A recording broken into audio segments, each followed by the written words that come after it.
Grand Theft Auto 6 has been announced.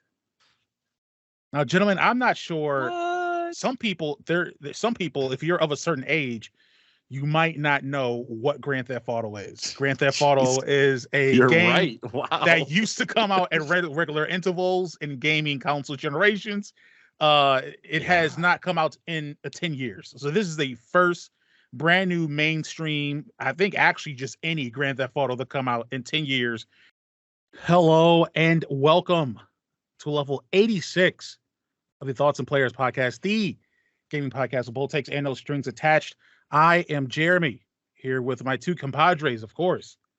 I have David. What up? And I have Cory. Good evening, fellas. Good evening. How are we feeling? What's the energy like? Good? High? High? You say high. Yeah, high energy. Okay. It isn't. Just speaking for myself. Okay, yeah, there you go. I got a got lot this to say today. I got a lot to lingering say today. cough. Lingering cough, huh? It's been like 3 weeks now. Oh, But besides that, it's been pretty good. Okay. You'd also say energy level pretty decent for you. Yeah. Okay. Just a cough.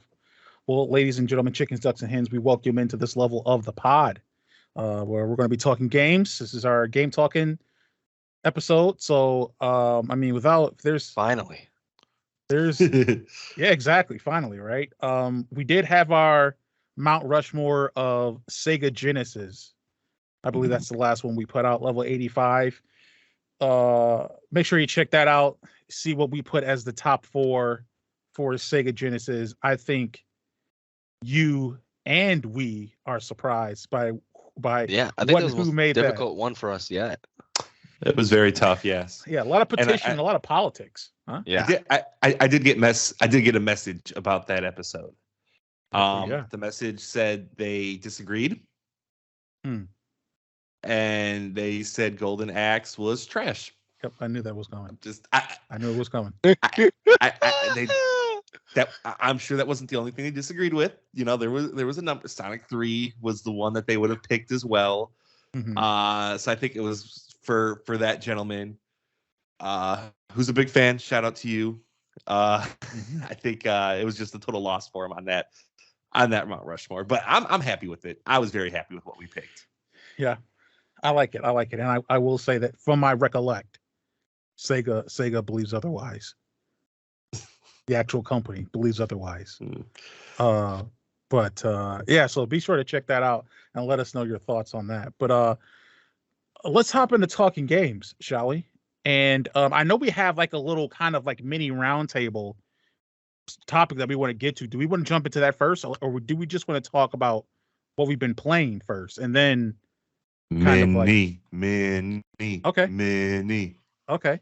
So before we get into what we've been playing and the topics for that, we want to talk about some news that broke, because it's pretty big news when we're recording this.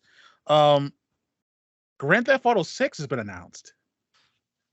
Now, gentlemen, I'm not sure. What? Some people, if you're of a certain age, you might not know what Grand Theft Auto is. Grand Theft Auto is a game right. Wow. that used to come out at regular intervals in gaming console generations.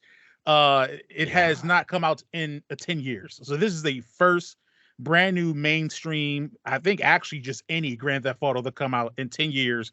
Grand Theft Auto 6 taking place in a fictionalized Miami. We believe they're going back to Vice City, which again is my favorite Grand Theft Auto, Vice City, which I believe came out in 2003, 2004. I cannot reiterate enough. These used to come out more often. Yeah. And now this is the first one in 10 years, lining up with the 25th anniversary of, I think, is it Rockstar as a whole, or is it just Grand Theft Auto the series? I can't remember. I do not know. It's I can look it up real quick. I think it aligns with the anniversary of Grand Theft Auto. I mean, I think we've talked before about, like, I think even in our Sega Dreamcast one, we actually talked about Grand Theft Auto actually being on the Dreamcast. So this is a franchise that goes back a ways.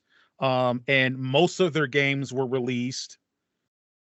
If they're saying it's 25 years, most of their games came out within a 15-year span, and then they came out with one the other half. So I Right, can't, again, right. So yeah, but it was announced it's going to take place fictionalized Miami, Vice City, assuming it's going to have their first female protagonist. They're kind of going for a Bonnie and Clyde feel with this. But yeah, there's a whole bunch of things going on.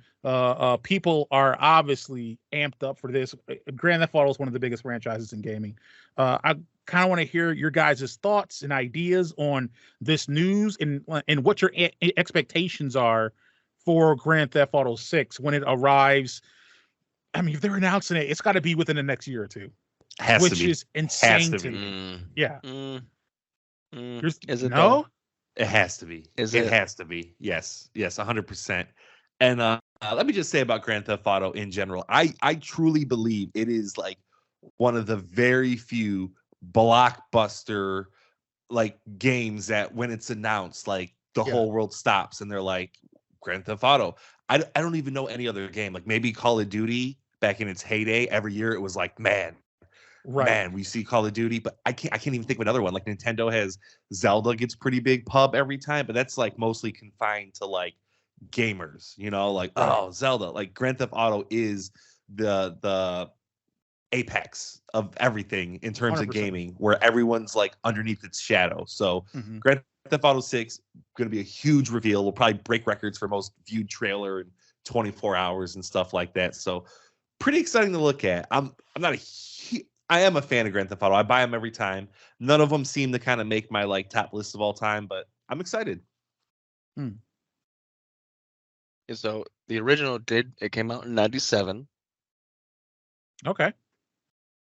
But the last one I played, I think, was San Andreas.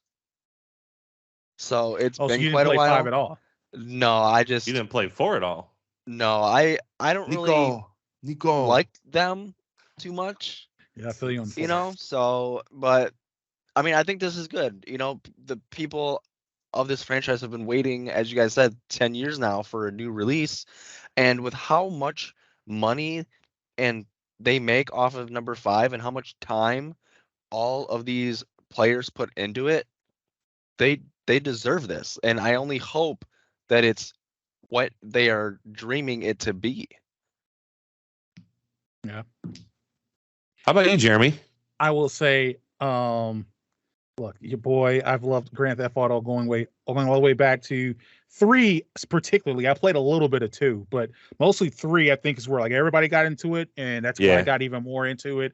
Vice City, you're talking about none of them makes your top games. Vice City, I think, is in a top 10 to top 15 for me. Grand Theft Auto 5 is probably in like my top 30 to 50. Wow. I mean, they're just exceptional, spectacular games.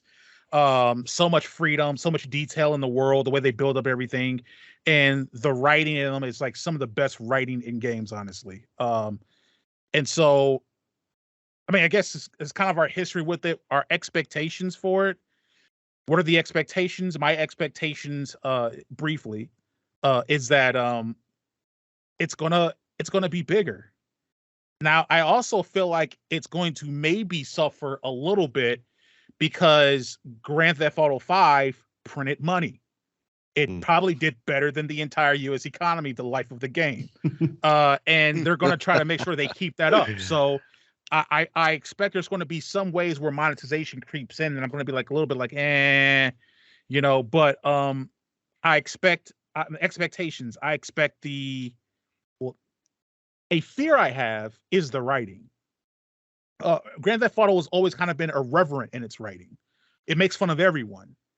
But the climate, and especially the climate in the gaming world, has changed a little bit where I feel like their humor may skew more towards a population or spectrum of social political people compared to other people. So that's a little bit of a fear I have. But yeah, I mean, part of the reason Grand Theft Auto 5 works is because they just satirize LA. They just make fun of celebrities in Hollywood. So a little bit of a fear there, but my expectations, the writing's going to be great, that they're going to open up a bunch more abilities to customize. And I feel like they're going to have some more elements of where your single player experience migrates over to the online experience more, because I think they want to help make sure they convert people who are just playing single player to multiplayer. So those are a few of the things I expect with Grand Theft Auto 6. But I'm expecting a great game. I know it's going to be a great game. How great is the question, at least to me. Great points, man. I'm not really denying any of those. Like I kind of had the same thought where I think single player and multiplayer will kind of be mixed together a little bit, a lot more than the previous game for sure. Mm-hmm. A couple things I do expect is I expect a tremendous level of detail. Grand Theft Auto 5 had insane things. You know, you shoot the gas part where the gas can is on your car and you run out of gas, you know? And then Red Dead Redemption 2, even though I wasn't a big fan, insane amount of detail. So they put that love and that detail into every game. I expect a great story. Something I do not know if it'll happen, but I'm kind of giving expectations for it is the online portion. I'm expecting a lot more role playing because that's been such a huge factor in GTA Online, where you get these servers where people can work jobs, they can work regular jobs, they can, you know, have all this interaction. And I almost kind of expect that as part of the main game, and especially during multiplayer. So it's going to be huge. David, do you have any high expectations for this or things you'd like to see? There's nothing that I personally would like to see, as I probably won't play the game, but as Jeremy was saying, I hope it's bigger, you know, and I hope that it adds more things, which I'm not sure, like, what is missing in number 5? Is there anything? The only thing I could think of, because Cory, you mentioned Red Dead 2, those kind of like random interactions, like those getting integrated more in Grand Theft Auto 6. Like I can imagine, like, you know, maybe you're driving, maybe you're stopped at a light, maybe you decide to role play stopping at a light, and some woman just like runs in front of your car and yells, "Help, help, I need help," and then you follow them and it's like a setup or something like more like kind of like random interactions that just get you into the world, because they do such a great job of building the world and making it like something that feels lived in. I have to feel like they borrow a lot from that from Red Dead Redemption 2 when you like put that in the game. That's the only thing I can really think of. I think it would be cool if you could do things like you could in real life. Like if there was a mini putt-putt golf course, you could just go and play putt-putt. Oh, yeah, they'll definitely have a good amount of mini games, I think. They always kind of do. I think Grand Theft Auto 5 had golf, right? I think so, yeah. They had, and tennis. You could shoot 18. Yeah, you could shoot 18 holes. See? All right, wonderful. That's cool. I do want them to integrate or add a bit more of like the business sim aspect of it. Like it still never felt like Vice City and like San Andreas, from like the buying businesses, these businesses having missions aligned with them so that you can make money or make more money. I'd like to have a bit more of that going. I would I can't remember how much Grand Theft Auto 5 had of this, but like buying properties and customizing them. I know you could get a few properties in that game. Right. I can't remember if there was a lot of customization. I don't think so. Right. Like maybe in the online portion you could customize a little more, but for the single player it was like, hey, you bought this big apartment and it is what it is. But I would love to be able, because I think that started in Vice City, right? Like buying properties. Okay, so I would like to see a lot of that. And Jeremy, especially with like the businesses, you can be a drug kingpin or you can be legitimate, you know, but you're running these businesses, and I want to see some detail and depth to them, where you're looking at like finance reports and it's bringing in this much and these employees are costing you this much. And I would love to see them go like a deep dive into that stuff and have a much bigger incentive to do a lot of the side stuff. Do you think they keep some of the mechanics from 5? So like one of the things I'm thinking about with Grand Theft Auto 5, like mechanically that fits in the lore, was bank robberies and heists. That was a big part of like the DLC, the different things you can do online, but as well as in the game, because your characters were bank robbers. Spoilers alert. Do you think that that's something that, even if they go with people in a different profession, that's something that should stay? Because I kind of like the idea or mechanic of being able to hire a crew, go rob a bank, and make $250,000, $500,000 and set yourself up for businesses, you know? Yeah, I think it's dependent on the story. You know, the original Vice City was like a Scarface riff almost, right? Like, it was. And it was glorious. Coming from nothing, right? So like if they do something like that again, the heists don't really seem to fit in there, but I mean, they'll do something, Yeah. just as epic. Yeah. I'm really curious of how they're going to do.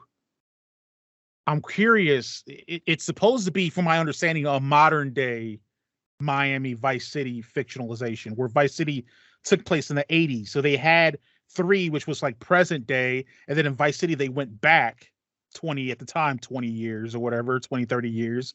So I'm curious, like, how they're going to make this fit in this current world, like in this climate now. It feels like they'd have to go maybe the drug trafficking route, something that's a bit more modern in crime, I guess, Yeah, and we don't know if it's in the present. It could take place in like the 90s. Oh yeah, I thought it was That's a good supposed to take point. place in like a current day, but Oh, that's was it? true. Okay. I mean, yeah, I don't know, but if they did do it in the modern day, they're one of the few companies I actually trust. Like I said, not a big fan of Red Dead Redemption, but I can understand why it was looked at so highly. Yeah. So I 100% trust them to be able to handle whatever task they put in front of themselves. 100%. That trailer is coming out December 2023, correct? Mhm. So we're gonna be looking forward to that. It's probably gonna be the biggest trailer ever, like Cory said. Bigger than that Call of Duty one that got downvoted to crap. I forgot which one was that. Was that Infinite Warfare? I can't remember which one that was. Whichever one released along when Battlefield did BF1. But yeah, so looking forward to it. But any other thoughts on Grand Theft Auto 6? No, just excited. That's it, yeah. All right. The hype is real. It's probably going to end up having some benefits on some pre-order bonuses on PlayStation 5. They're going to end up doing that, so prepare yourself for that. But we're done talking Grand Theft Auto. Let's talk about the games that we're playing. To offer first the games they're playing. I can offer. If you want to just get mine out the way really quick. Sure. Yeah. So the games I've been playing. Welp. Some stuff happened. Well, that's last never time good. I talked about Forza Motorsport 7. I was probably gonna have that beat by the time I recorded this. I don't. I have one circuit left to finish. So close. Why, might you ask? Well, Yeah, why? Why? Why'd you lie there's to two us? reasons. I've been playing a little bit of City Skylines 2, which just came out. Playing that, I've been getting some. I'll get into it. And I've also been playing, surprisingly, it snuck up on me. And this happens all the time, and I hate myself. Stardew Valley. I'm back in it, man. I'm back into it hard too. The little game that could. The little game that could, man. I've had I don't know how many hours collectively I have in that game. Split between my Switch and my Steam Deck, I probably had about 60 hours before I started playing again. That's probably going to be closer to 100 hours now. Wow. I've just been going ham on the farm, just looking up every single thing I can on Reddit on how to maximize farms. I got a brewery going. I got 31 kegs going. I am brewing up beer and ale and wine, and I have in my bank account $250,000. I mean, I am crushing it in Stardew Valley right now. In the money department, in the people department, I still barely talk to anyone. I've been there 2 years. I'm gonna figure that out. Eventually, I'll get to it when I'm like just a fat cat. Oh my god! But that's mostly what I've been diving into is Stardew. Just playing that. I feel like there were some recent releases that of maybe like additional updates or content for Stardew. Because they're still updating that. It's a massive game. But yeah, I'd say that's mostly where I've been spending a lot of my time on the Steam Deck. Are you doing any multiplayer with the girlfriend? So this is the issue, right? And this is why Stardew's about to get more of my money, is because she's been playing on the Switch. Yes. And I've been playing on my Steam Deck. Co-op does not work multi-platform. So what's going to have to happen is that we're going to get her Stardew on Steam. She already has a Steam account. So we're going to get Stardew on Steam, so then that way we can co-opt. So that's how we're going to play it. That's going to add so many hours. Yeah, it's going to be crazy. But I mean, the thing is, like, we did at one point, we were co-op playing with her brother. We were co-op playing Valheim, and we got pretty good into that. And then kind of like, you move on, but we'll get back to it. And Stardew's going to be another thing, I think, where it's like, hey, here's another dozens of hours. But luckily, I'm getting pulled more and more in the City Skylines too, so I am staying current with newer games. But that's it for what I've been playing. All right. David, why don't you Pokemon Go? Yeah, I fell down that hole again. Why? I haven't played since 2016, right? Okay, long time. Oh, But good time. my friend was talking about it. We all went to breakfast one day. I was like, you know what? I wonder what I have on my account. Shouldn't have did that. It ended. It was right there. It's done. So yeah, we've been. I went to the college, do routes and stuff. There's a lot of stops. Found out one of the libraries near me has like 4 stops and 2 gyms. You don't even have to move. So it's a nice resource area because I keep running out of Pokeballs and potions and stuff. But it's been a lot of fun. And the new season of Apex started, so I've been playing that quite a bit. That's about it. You catch any Clefairies out there? I have, yeah. Nice. Any legendaries? I have an Articuno. Nice. Oh, nice. Okay. A shadow one. Third best of the birds, Yeah. but still awesome. The bird trio is it's a great. start. Yes. Yeah, I guess I can go if you guys are both done. Yeah. I've been playing a lot of different games, gentlemen. A lot of different games. Well, 4 I'm going to talk about, which seems like a lot based on previous week. So one I want to talk about very quickly is My Hero Ultra Rumble. Right, that is a free-to-play battle royale game based in the My Hero Academia world. Nice. So My Hero Academia is an anime that I enjoy watching, and they made a battle royale, and it's mostly like brawler based, but every character kind of has like a range as well. It's teams of 3, and there's 8 teams, so it's 24, and it takes place on one of like the training grounds in the show, and it's surprisingly a lot of fun, and they get a lot of the characters right, which is pretty cool because for anime stuff. You're always a little bit wary of like how well are they going to adapt this IP, and it's been fun. I'm going to give it a little bit more time and kind of like see what's going on with it. I ended up how do I put this? I ended up taking advantage of a deal that Nintendo was having where you could get 2 vouchers for $100, right? 2 vouchers to pick any 2 like first party games, right? But to do that, you had to have online. So I had to get online for a month, $4, and F-Zero 99. I wanted to play it. I have been playing it. It's a lot of fun. I really enjoy these 99 games. You know, the Tetris 99 was cool. Mario 35 was fun. And F-Zero might be the best out of them all because it's hectic. There is 99 racers on the track. I love to hear it. It's David, you should get online for a month, man. $4. Just play a little bit. It's good. F-Zero at first feels like it controls like complete trash. I did not know what was going on. It was not like Mario Kart. It was not like any sort of racer I've ever played. So it took a little bit of getting used to, but really, really fun game. I think my highest finish right now is maybe 15, which isn't great, but I'll get there. I'll get at least 1 victory before I quit. Yeah, so I got those vouchers, and what am I going to do with the vouchers? I obviously got Mario Wonder. You know, I got all the great reviews, and the other one for anyone that's wondering, I got Super Mario RPG. I'm pre-order with it. I really wanted that, but I'm like, I should take advantage of this because if I spend $100, I will save $20, which makes no sense because I probably wouldn't have bought Mario Wonder, and I would have saved myself $60. But that's not how my logic works. So I bought Mario Wonder. Me and my wife are playing through it. It has a fun co-op. You know, it's a lot better than I would say the new Super Mario Bros. Games where like you can bump into each other and grab each other. There's none of that. It's you go through each other. You can't bounce on top of each other. So, you know, we're both able to kind of like go full speed and not have to worry about getting in each other's way. But the big thing about this game is the Wonder Seeds. You know, Mario games levels are always very creative. They're always very well done. The platforming is tight. It's not very difficult, and it's not a game that I'm like, wow, this is one of the best games I ever played. But I will say the Wonder Seeds have brought a lot of fun to the Mario game.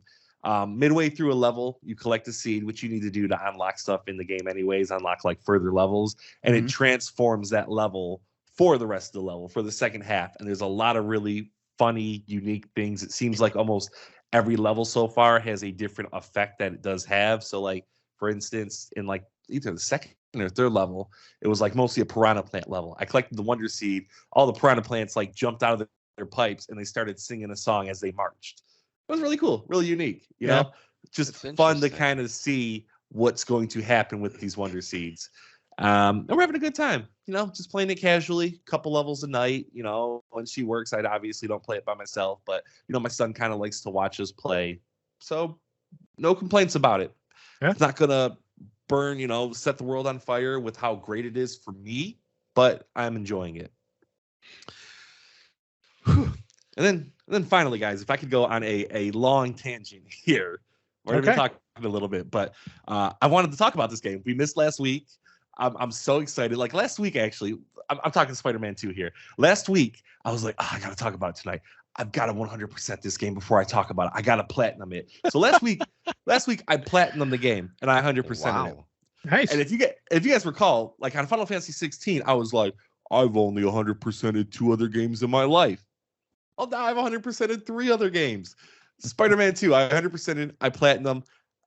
I loved it. I loved it so much. It was such a wonderful game. Now, I have a type, guys. I'm noticing I have a type. I like great combat and great story. And within that game, you have to have awesome, awesome moments. Final Fantasy 16 did that for me. Spider-Man does that in spades. I love the combat in this. I love one of the topics we just did was traversal, right? Mm-hmm. I said Spider-Man is the GOAT. Spider-Man 2 is the GOAT. It is so much faster.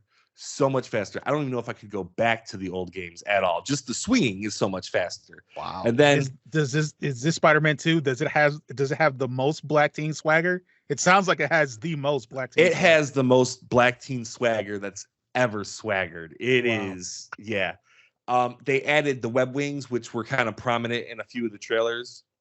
So much fun. So much fun. You get so much speed and you're able to like seamlessly go from web wings to swinging to kind of launching yourself off points. They really did a good job of making sure that you had a few more options with traversal. And like I said, it goes a lot quicker. So the map is, I think, roughly double the size because they added some burrows, but you don't feel like you have to fast travel anywhere, which is good. Because you don't want to fast travel in a game where you're having fun doing that. Now, traversal's fun. The story was excellent. It continued from Spider-Man 1 and Spider-Man Miles Morales. You have these 2 Spider-Man working together in the city for the first time because in Miles Morales, Peter took a vacation. So you can switch between them at any time.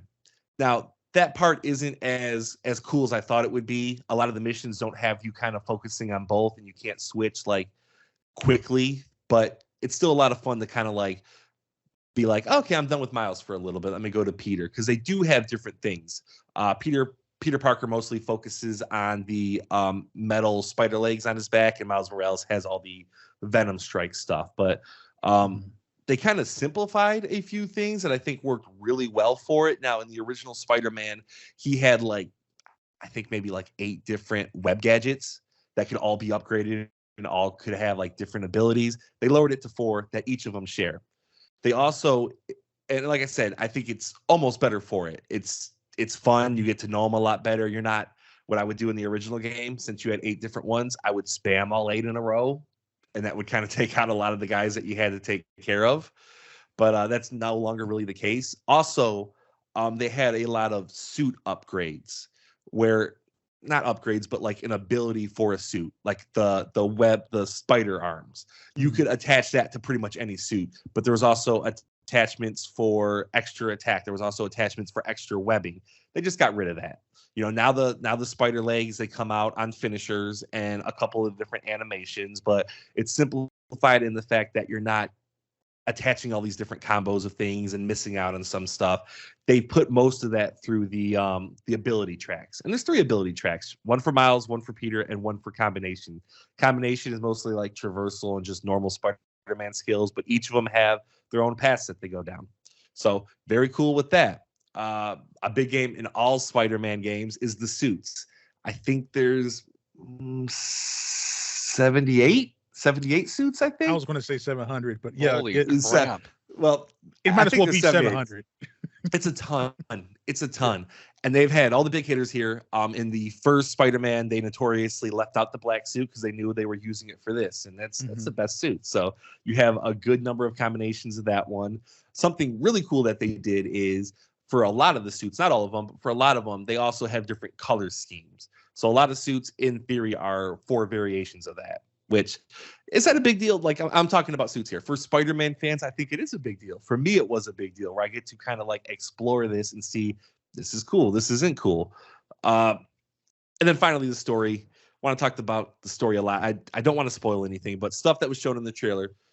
Peter Parker gets the symbiote, right? He gets Venom on him for all intents and purposes. So much fun. Half of his ability wheel has to do with the spider legs and the moves that you can do with that. The other half has to do with the symbiote. And let me tell you, he feels strong. Like it is a stark difference between normal Peter Parker and symbiote Peter Parker. He is so much stronger. The abilities are so cool. He gets just all these different things, like this big goo where you can reach him from 20 feet away, slam him into the ground. He can do like this explosion of like spikes all around him with the symbiote. It makes you feel really powerful, really, really powerful. And story-wise, it's done great. Like Sony just has these things like on a factory line where it's just like, hey, we're gonna put out a really good story game that has, good action, and you're going to enjoy it. And I have. The relationship between Peter Parker, Miles Morales, excellent. Peter Parker and Harry Osborn, great. Peter Parker, MJ, awesome. I loved it all. I love these characters. I was rooting for every single one of them. MJ missions are back, which, Jeremy, I know you didn't like those, right? Like that's maybe one of the reasons you stopped playing. Yeah. I don't like them either. There's 3 of them in the game, I think. Okay. Just 3. The first one is complete stealth, but the other ones after that, she gets a gun. Nice. Which is cool. She can shoot it. It's like a sonic gun, like, of course. pew, like you're not killing anyone, but yeah. So that's not so bad. Villains in it, great. Craven was a really good antagonist. He had motivations that were. Yeah, I'm not gonna say this is gonna win any Oscars, for storytelling, but he had a motivation. I believed it well enough. There was a reason for him to come to New York, and you also saw Venom, and Venom is great. They do an amazing job. Probably the best version of Venom that I had ever seen in any media. I don't really. Yes, I don't read a lot of the comics, though. I don't read Spider-Man comics, but seen all the movies, watched a lot of the cartoons. I think this is the best representation of him. He's imposing. He's huge. I want to spoil stuff, guys. I really want to spoil stuff because it is the moments. I was talking about big moments, and that's what kind of makes the game for me. Some of the big moments, one including Venom, is just like I loved it. Jaw was on the floor. I'm like, this is so incredible, that I just wanted to like bottle up that feeling and just be like, let me have this. So ending was real good. They 100% set it up for a Spider-Man 3. But it does feel self-contained. You got your sadness that happens, your emotional beats, but you also have your happy endings. So definitely Spider-Man 3 is coming out. This game has been great. It was nearly perfect for a fan of Spider-Man. I don't know how they really improve a Spider-Man game on top of this. So yeah, I read somewhere that it's about a 20-hour playthrough. Does that kind of line up? Yeah, I would say it took me about 23, 24 hours maybe through the main story, but I was doing a little bit of side stuff through there, and then I platinumed it at 32 hours. Gotcha. So not the longest game, but as we had discussed before, we kind of don't mind our games being, and like 30 hours isn't short, but we enjoy our games being on the side that can be beatable. Right. Yeah. That's not unreasonable at all to 100% a game. Yeah, definitely feel like I got my money's worth. Yeah. Like I said I loved it. Loved it. Wow, you're saying the Venom there is better than Tom Hardy's Venom? I mean, unbelievable. Yeah, I like Tom Hardy's Venom too. I really do. It's different. It's definitely different, but not as comedic relief as that Venom. That's awesome. It's good to know. I did plan on picking that up after two things. After I beat more games, and after one of those games being Miles Morales, because I don't think I've even opened it yet. But yeah, I did plan on. So it's nice to know that it delivers, and that it's a nice adventure, because I'm telling you, in 3 MJ missions for 20 hours is reasonable, but I cannot reiterate to you enough that I was full momentum into Spider-Man, and that mission dead stopped me.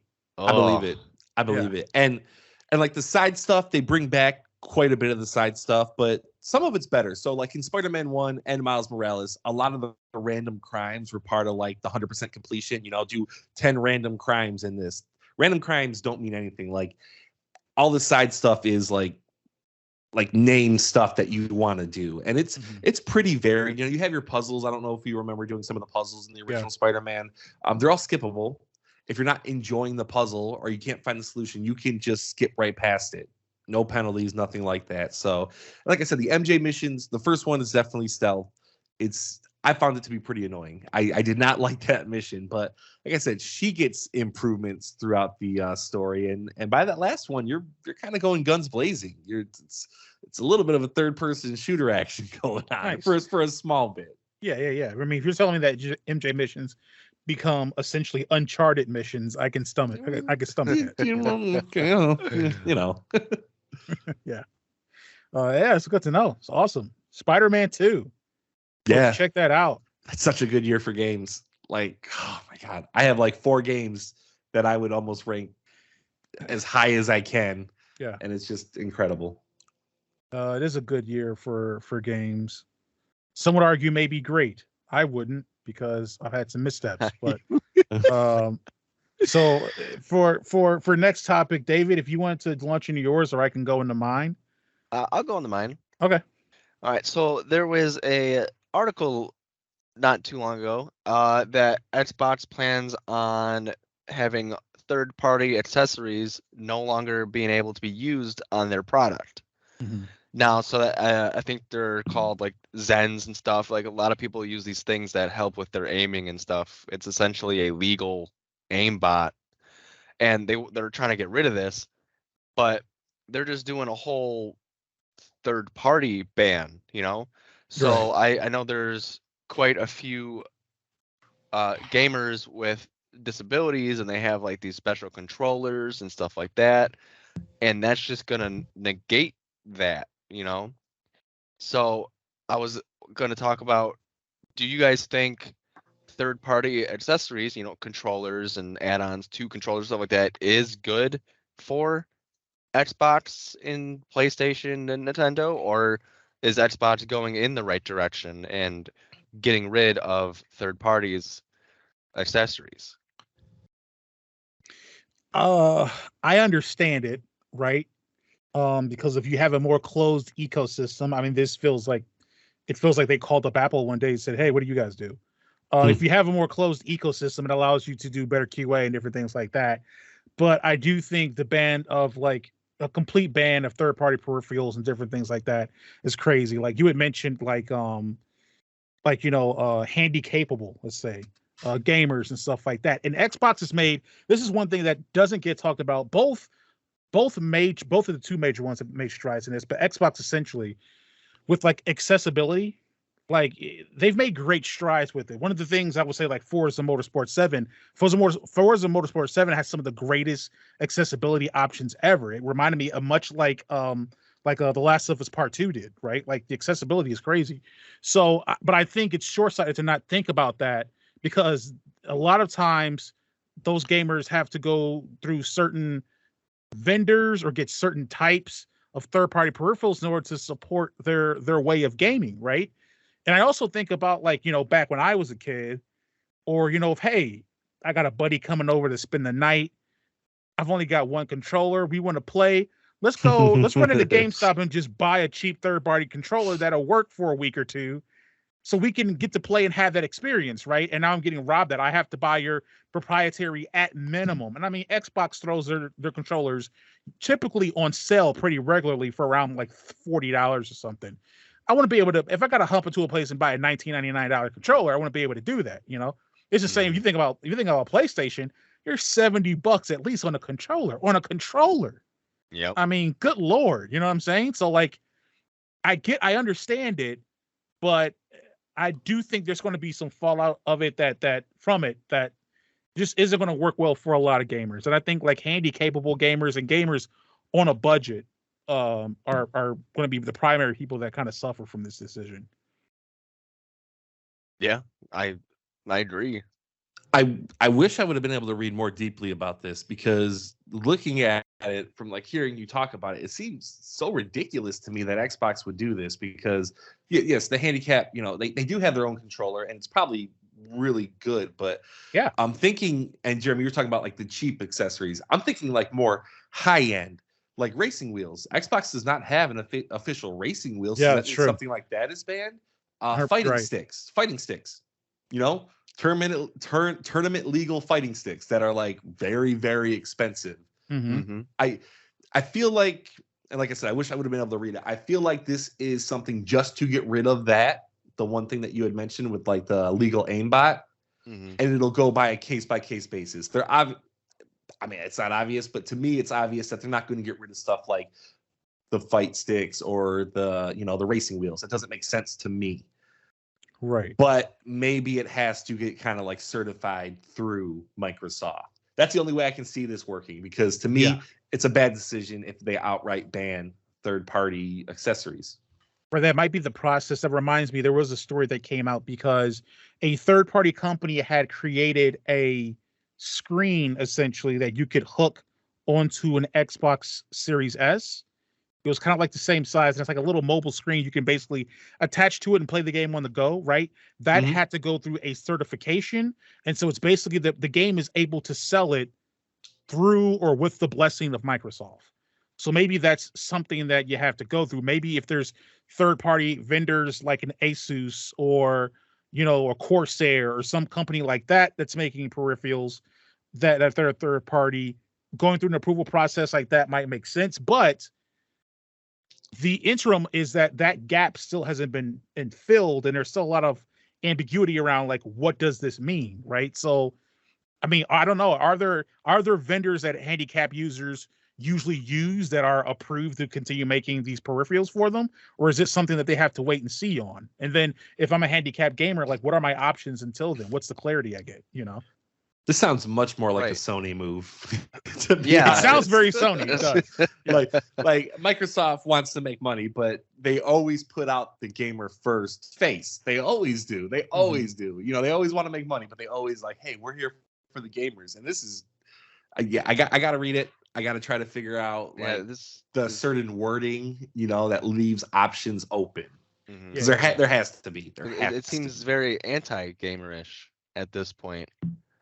And I just feel like it wasn't. I feel like it sounds like here's how it kind of sounds a little bit like Xbox. It sounds like a decision that wasn't 100% thought through when it was communicated. that sounds like Xbox, right?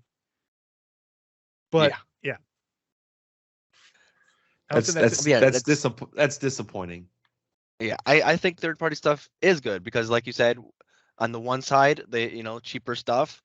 People can't afford the $70 controllers, and then on the other end, people want to spend, I don't know how much they cost, $400 or $500 for a awesome steering wheel or awesome fighting stick. It gives people more options, and I think that's good for them because they're not only spending money on the system, they're spending money to get these awesome controllers to spend time on that system.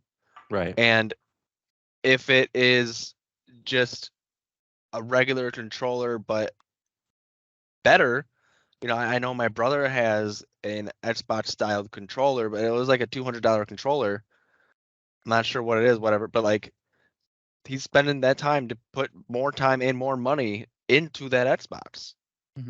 So they might not be making that $200 he spent on that controller, but they're going to be making the money on the games he plays, on any DLCs he buys for it, and stuff like that, etc. So I think this is just a weird move. Margins. And Jeremy did mention that, hey, we buy a controller and it only lasts for a week, right? Like that might be another situation where Microsoft is like, we won't allow that kind of product to be sold. You know, there has to be a certain level of quality if you're going to come onto our ecosystem. So it might end up working out for the best, where it's like these companies now have to step up to get approved. I don't know if that's the case, but my retort is that, like, you know that going in, right? If it's all of a sudden, you know, well, buddy's coming over for a sleepover. And sure. But I'm just saying, the grandma who buys the controller for her grandkid doesn't know that. Oh, grandma's got money, man. She's got grandpa's pension. She's got Social Security. She's stacked. She's breaded up. Grandma's breaded up.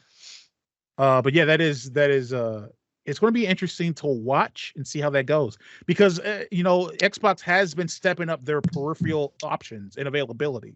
And accessibility has seemed like it's been one of the things they've thought about. So I don't know if that's at risk, but yeah, you were talking about like racing wheels. Like I was looking at racing wheels while I was in my, you know, Forza Motorsport 7 phase. It was like $260 something to get like a nice steering wheel, pedals, that whole thing. So, but I guess we'll see. Did I tell you guys I bought one last year, a racing wheel? No. For Hot Wheels, right? No. Yeah. Just because I returned it. You bought one just because and then returned it. All right, so I'll give you a little. That seems like a logical Did you even step. use it? I'll give you a little bit of backstory, right? So, I mean, like I have a lot of stuff, right? I have a lot of stuff. So there's not a lot of stuff that I need. You know, I just kind of buy stuff that I need. So Christmas was coming around. My in-laws, who I love you guys if you're ever listening. I don't know if you do, but the in-laws that I love, I'm like, maybe I'll ask them to get me a racing wheel. I'm like, but what if I don't like the racing wheel? So on Black Friday, I was like, I'm going to buy a racing wheel and I'm going to return it no matter what. And if I love it, I'll just ask for one. And if I hate it, that idea is gone. I bought it. I forget what I played, but I think I had like the PlayStation Game Pass at the time. So maybe I did like Drive Club or Gran Turismo or something. Because I wanted the realistic racers. I think Wreckfest I tried. Just I don't like realistic racers. Like even the racing wheel it added to the experience a little bit. But it's kind of a money sink, because then you have this stuff and it's like, well, you have to kind of like bolt it down to something, you know, because when you're pressing on the thing, it slides. So it's like now you can buy this whole kit that's like a metal base and you'll be fine. It was actually like $100. I'm like, I'm gateway drug. I'm out. I'm out. It's a gateway drug. Right. Yeah, that's interesting. Yeah. I thought you literally bought it because you're like, I don't know if I have any use for this. And you bought something, and realized you didn't have any use for it, and just returned it. And I said, well, that would add up. You would return it if you bought something you didn't have any use for. But you're saying that you actually tried it out to see. I thought I could maybe get into realistic racers. Yeah. Yeah. That is also interesting that you bought something to see if it would be a good gift for someone else to gift you. That's also a very interesting strategy. It's the only time I've ever done it. It's the only 3D chess thing. Huh? But it was like such a I have no experience at all with it. None. I'm like, like this is a big gift, you know. It was like a $200 purchase. I'm like, I can't let a $200 gift go down the drain if I don't like it. I just can't. Right. It was a big brain play. Honestly. Thank you. Yeah, it's probably exponentially cheaper and fun and more fun. Just hit up a place and just drop a couple of quarters in and play some Cruising USA. No, that's not the same. I've played those. Those are awesome. That's awesome. It's not the same. I was like realistic racing. Yeah, no, you were saying, I'm saying that's probably the preferable approach. It is. Those are fun. Yeah. Gran Turismo, Forza, they're not fun. That's untrue. But I understand. So let's jump off of that. My topic. So I've mentioned before playing some Forza Motorsport 7. I enjoyed it. Thoroughly enjoyed it. Final Fantasy 16, which I'm getting back into. Enjoyed it. Thoroughly enjoyed it. Really having a great time with it. Those aren't games I planned on really playing or trying this year. The 3 games I planned on trying this year or playing this year. One I didn't really talk about. That's Total War Pharaoh, but I've talked about Total War games before. The other 2, which I know I've talked about several times, is Starfield and City Skylines 2. And all 3 of these games have come out to, I would say, critically decent reviews, but really, and if you ask the people that actually like pay money to play the games, they've been thoroughly disappointing. Thoroughly disappointing. Starfield came out and was basically just nowhere near as much content that's needed for that world that you're dropping. You had bugs and issues, but mostly it's just a mid game. It doesn't really suck you in. Total War Pharaoh was panned as, well, not panned, it was sold as being another historical war Total War game, and it ends up just being a reskin of Total War Troy. And it doesn't have anywhere near as much depth or good mechanics as the ones that we want. And Creative Assembly as a studio is a dumpster fire with a bunch of people that care only about profits. They don't care about their employees or their customers. If you don't believe me, I'm not sure if you guys heard about the whole, I'm trying to think, what was it called? Jackals, or if I can just look up really quickly what that shooter was called, Hyenas. Was basically Creative Assembly's Battle Royale. They spent $70 million to develop it and then canned it. And that was money that they basically siphoned off the Total War games. They haven't reinvested in their engine or anything like that. So that's been a dumpster. And then City Skylines 2, that was the hope. That was Anakin. He was supposed to bring balance to the Force. City Skylines comes out, 2 comes out, horribly optimized. They have to change their system requirements because the systems, they didn't meet the benchmarks they needed. They postponed the Xbox launch of it because that was supposed to be a day one Game Pass game for PC and Xbox, but it's so unoptimized they can't release it on console. They had to push all that stuff back. So now it's just a horribly unoptimized, slow, sloggy mess on a PC that if you happen to have anything like a GTX 970, you're lucky to get 15 frames running on all low settings, right? So within the I'd say the past 2-3 months of game releases of these games that I've been wanting to have, it's been complete and utter disappointment. And so I've been trying to navigate this disappointment.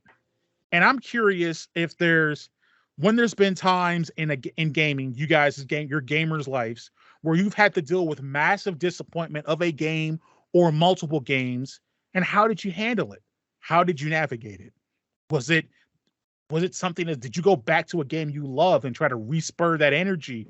Or did you just try to seek or find a different kind of game that you think maybe would inspire you and get that magic going for you that you could actually put your time and hours into? How did you navigate gaming disappointment? Mine, there's not much to it, unfortunately, but like my latest disappointment was with Modern Warfare 2, I think, or Modern Warfare. But I was like, you know what? I really loved the original ones. It looks like it's going to be kind of like the same as those. So I bought it. I played it. It was just exactly the same as their free Battle Royale one. I forget what it's even called. It looked the same and played the same as those. It just had relevance and characters from the original Modern Warfares. I dropped $60 on that thing. Yeah. And I was very disappointed. I just stopped playing it and just went back to my daily scheduled Apex and Overwatch. I just left it in the dust. I bit the bullet on the $60 and I just will never do it again. You just chalked it up as an L and just went back to the familiar but cozy, I guess. Yeah. Yeah, it's tough. Like, I can give you 2 examples. One that I never ended up buying, something like Mass Effect Andromeda. I would say a lot of people said that was a huge disappointment. I don't even think it got like that bad of reviews at the time, like 7s or something, but it was such a huge disappointment to the fans. I just never bought it. You just got to move on. And something like Pokemon Scarlet and Violet, where I bought it and I'm playing it, I'm like, I'm going to drop it. There are so many games. You have such a big backlog. I know all of us have backlogs. We have such big backlogs that there's no point in playing these games that don't give you the experience that you want. Like, even if you're invested money wise, I don't know if City Skylines, you had it on Game Pass or did you purchase it? Game Pass. Yeah. Okay. So that's even easier. Yes, it's a disappointment because you were looking forward to it, but you were looking forward to it because City Skylines 1 was so good, right? Right. That game didn't go away. That game's still there. It probably has a very active modding community. It's probably got so much DLC and things that added to it that you could play that game forever. And like I said, it sucks. It sucks that a sequel to one of your favorite games is a little bit disappointing. But shelve it, kind of like what you did with Mountain Blade Bannerlord. You know? Yeah. Shelve it for a couple months, 6 months, even a year. Come back to it when it's nice and fresh. Hey, David did that. He bought Cyberpunk. He still hasn't returned to it. I still got it though. You should play that. I installed it when I installed Witcher. Oh. So it's there. Yeah. Just need the little itch to play it. But yeah, you gotta move on. That's what I do. Yeah. I'll drop games. You know, one of the most disappointing games that I feel like I played through was Kakarot, which I mentioned a lot on the podcast. But that was strictly because I was doing a was it worth it? If it not for that, I would have dropped it. Yeah. You know? Yeah. Well, I can say for these 3 games, the approach has been for Starfield, put about 60 hours into it. That's a lot. Shelved it. I'll come back to it. Still writing the review for it. It'll be out hopefully before the year's done. For Total War Pharaoh, didn't buy it. F Creative Assembly for right now. Right. I mean, 100% completely. Until they get their stuff together. City Skylines 2. I've been in a fortunate position where I'm okay at playing at lower settings. And I have a 1660 that if I play it at somewhat lower settings and I turn off the right things, something like motion blur, which like completely tanks your FPS and does nothing but make you dizzy. I can play it at a decent clip. I'm probably getting around 30 frames, right? And so it's playable. And from that aspect, there's some basic things in the game they're going to add to it. My experience with that game is fine. Right. But it could very easily not be fine. And so that's the thing, right? But they're making the effort. They did some updates. They're letting people know we've pushed things back because this isn't hitting what we want. They're at least being honest and transparent, where, you know, Creative Assembly is just in some cases straight up lying. I'll go back to them again because again, they're just terrible right now. But I've kind of taken those different approaches, and the approach of kind of like what you were saying, David, of, well, I'm not playing Total War Pharaoh, which what I would be playing right now, or I'm not playing Starfield right now, which I would be playing. I've instead been playing Stardew Valley. So that's the old and familiar and good that I've gone back to fill that in. And I've also explored the new. I've been able to experience Forza Motorsport 7 in the interim of that, right? So that's kind of how I've been navigating all of it, right? At least for those 2 that I'm just not playing with the disappointment. But it's just something interesting to navigate where I'm like, well, if this won't work, this will. This didn't work, this will. Well, this doesn't work, this will, and none of them worked. So it's an interesting thing to navigate, but it is what it is. Right. Spider-Man 2, I'll grab that sometime after I beat Final Fantasy 16, after I beat Evil Dead, after I beat Tiny Tina's Wonderland, and maybe another game or 2. So Evil Dead. Yeah. Or no, not Evil Dead. Evil West. I'm sorry. Like you have the Evil Dead game? Me too. Yeah, no. Evil West. I have to finish beating that. First, I have to find it. Oh. It's a GameFly game. Oh. And I've had it for months because I lost it. Oh no. So I've been paying for this game I haven't played. I'm just gonna go ahead and buy it so I can get another game in the queue. Right. But first I have to find it. Once I find it, I'll play it and beat it. But that should be. I've seen reviews on that. It's about a 5 to 7 hour game, so it's short. I should be able to get through it no problem. I'm really curious how you guys feel about. You mentioned, David. You mentioned Call of Duty 2, Call of Duty 3. Either it's come out or just come out, and yeah, I think the beta is the gonna be out campaign here soon. Yeah. I think you can play the campaign now if you pre-order it. Campaign is reportedly 4 to 5 hours. How do you guys feel about such a short campaign? And also not good. Yeah, the ratings for it are just terrible. Interesting. Hey, 4 to 5 hours can be fine. We all know Call of Duty is bought it's more for the most part for multiplayer. multiplayer, except if you're Jeremy, which is real weird. But what? You know, you play the Call of Duties for the campaign. For the right? campaigns, yeah. And how long was the original multiplayer? The original Did you play campaigns for Modern Warfare 2 and 3? Do you remember how long those were? Those had to be like in the, I want to say like 6 to 10 hour range. Like they were like campaigns. That does sound right.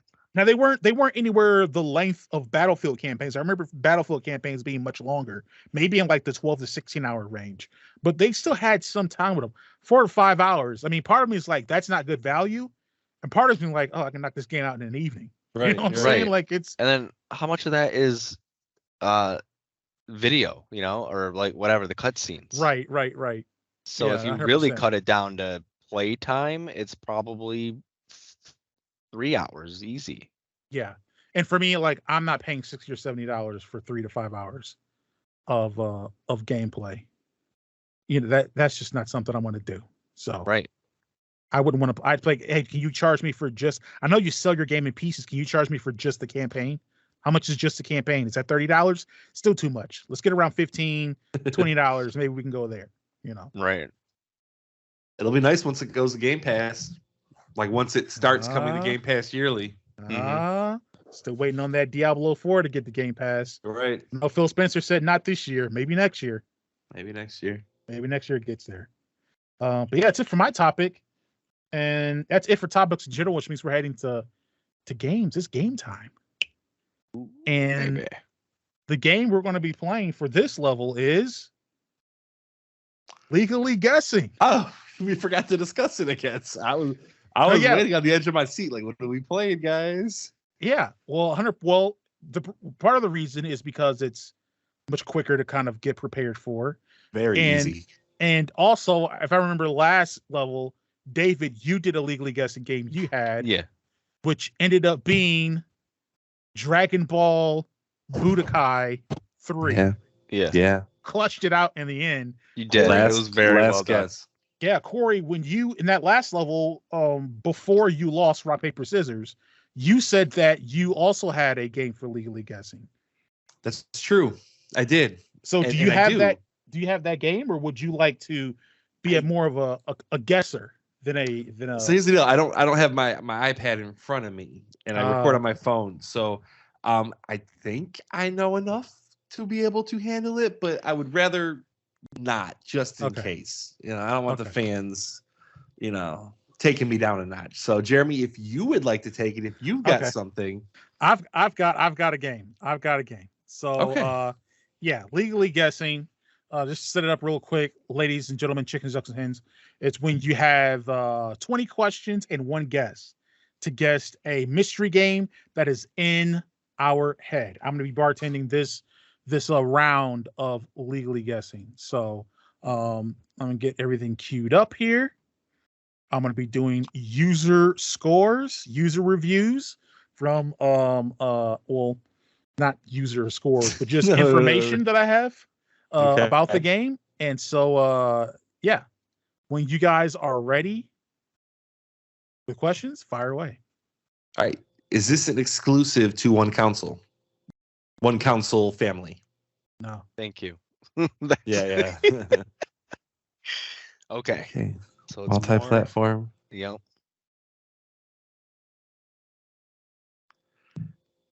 Is this a go ahead.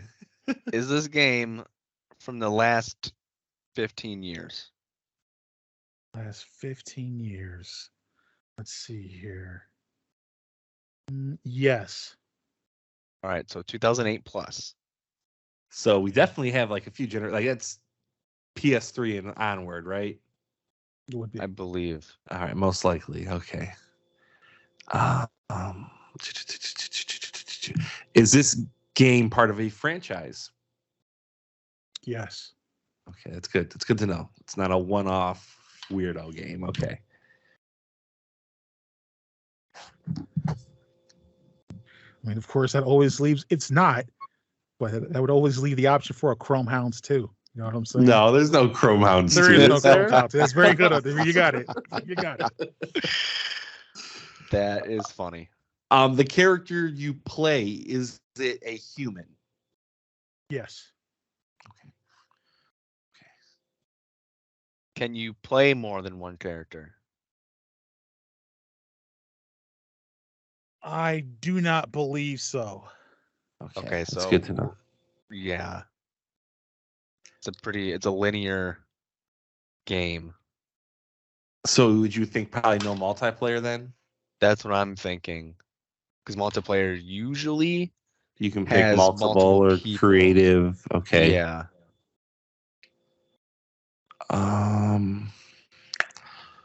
Is this a third-person game? Yes.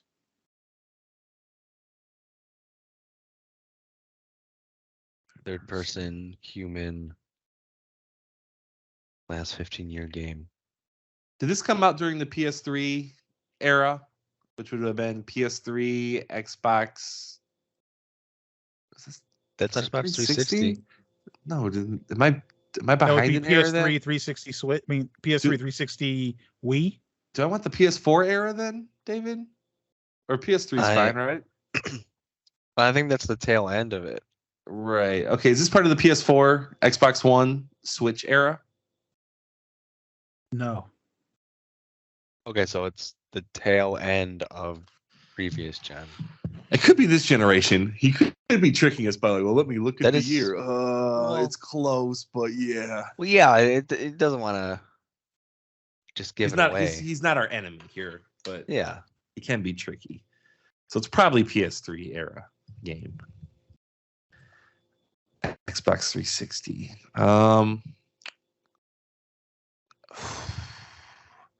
We got to find out. Was this part of the PS3, Xbox 360, Wii U era?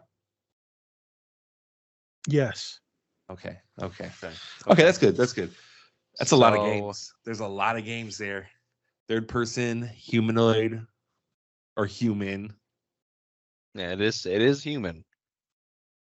At least that's what we're told. Is this a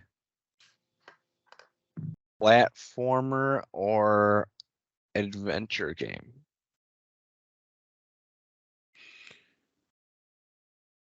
No. Wow. Do you mostly shoot a gun in this game? Yes. Okay, it's a gun game. Do you shoot a lot of guns in Metal Gear? Was there one for PS3? There was, but no. No, No, okay. because it didn't come to anything else. The PS3, Got it. Yeah, Metal Gear Solid 4.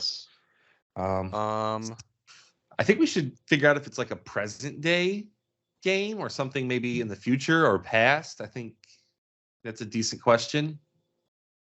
Yeah. Okay, does this game take place at the time present day? Yes. Like, okay. Man, I feel like this is just generic third-person shooter of the game. Every question that I'm like, can we get something here? It's like, it's just 10 generic. questions down, 10 to go, fellas. It's got to be like Kane and Lynch or Army of Two. Are those the series? I think Army of Two is. Man, maybe not. Yeah, that's a good. I forgot we did the series question. I think Army of Two is though. Maybe Kane and Lynch was. I don't know. No, not the Darkness. That was first person. Is this game the first in the series? No. That's a good question. So it's not the first, so it's an older series. Man, that Metal Gear would have been sounding like a good answer, but I for sure nope. I think the only Metal Gear that came to Xbox was like a collection of Metal Gear Solid, and that still wouldn't technically be the first game because Metal Gear on the Nintendo, right? But I feel like it's not Metal Gear. Is this game military based? No. Okay, well, that gets rid of Metal Gear for sure, and a lot of those, Okay, not military based. You shoot third person in a franchise. You're a human, not exclusive. It came out during the era of the PS3. So what year did we have? We had 2008? 2008. 2008. So, man, I don't know my console years that well. I don't think that was the tail end, wasn't it? I thought PS3 came out in 06. Do you know when the PS4 came out? 2012. I don't know. Probably later. 2014. 2014 it came out. Okay, so we are looking at the beginning then. Right. Yes. Was this game developed by an American company? Yes. Okay. Okay, so that helps you a lot. Well, it helps both of us. I mean, there's a lot of American companies, but the bigger ones, something like EA or Bethesda. True. There's a few. There's definitely a few. I'm Rockstar. Do you want to narrow down companies? He could have picked Grand Theft Auto. I think Grand Theft Auto would fit with all of this. It does fit with all of it, 100%. Is this a Rockstar or EA game? Yes. How many questions are we at? We're at 14. Yeah, 14. Getting down. So if it's Rockstar, it's very easy. If it's EA, we're not in trouble, but it'd be harder to pinpoint. So we just gotta ask if it's Rockstar, right? We have to. Right. So you said if it was EA or Rockstar, and he said yes. Mm-hmm. Okay. So I mean, yeah, that just divides the answers in half, right? Yeah, we just gotta Maybe even more. narrow it down. Is it Rockstar? Did Rockstar develop this game? What is he looking for? You know if they developed the game. What are you talking about? Get out of here. Yes. Oh, really? Really? They developed Grand Theft Auto 5. I can't believe it. or 4. Okay. Jeremy mentioned it. They used to make kind of quite a few games. They Yeah. weren't just a one game every 10-year company. So the Xbox 360 and PS3, they had Bully. Bully? Was that on 360 or was that PS2? I believe that was 2. I think that was 2. I remember my friend playing that a lot, and that was in high school. Okay. I really feel like it's just got to be Grand Theft Auto 4 then. Or maybe Red Dead Redemption as well. No, it's present day, right? It's present day when it was released. Okay.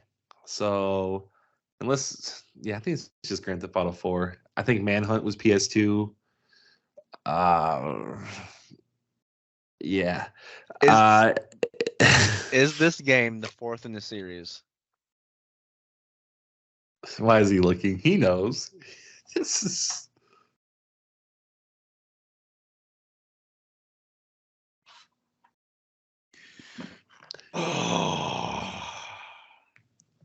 Is it the 4th in the mainline series? I guess, if to make it more specific. That's very tough. I mean, Vice City's like mainline. Vice City and San. No.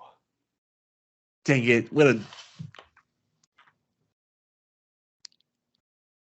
Well, because like, for example, Resident Evil Code Veronica is mainline game. Is mainline, so. And Revelations, I think, are mainline. Uses main characters from mainline games. Right. So, but they're not numbered. Right. So that's why that's a tough question because Vice City and San Andreas are 100% mainline. 100%. So technically, this would have been the 3rd, 4th, 5th, 6th. I mean, I feel like that was like a way to push us away from Grand Theft Auto, but I just gotta try one more. Are you an immigrant that comes to America to try to make a better life for yourself? Yes. It's Grand Theft Auto 4. Okay. Is this game Grand Theft Auto the 4th? Yes, it is. Okay. Grand Theft Auto 4, widely considered the worst in the series, released in 2008 of December. We could have been in a lot of trouble if you had asked that question earlier.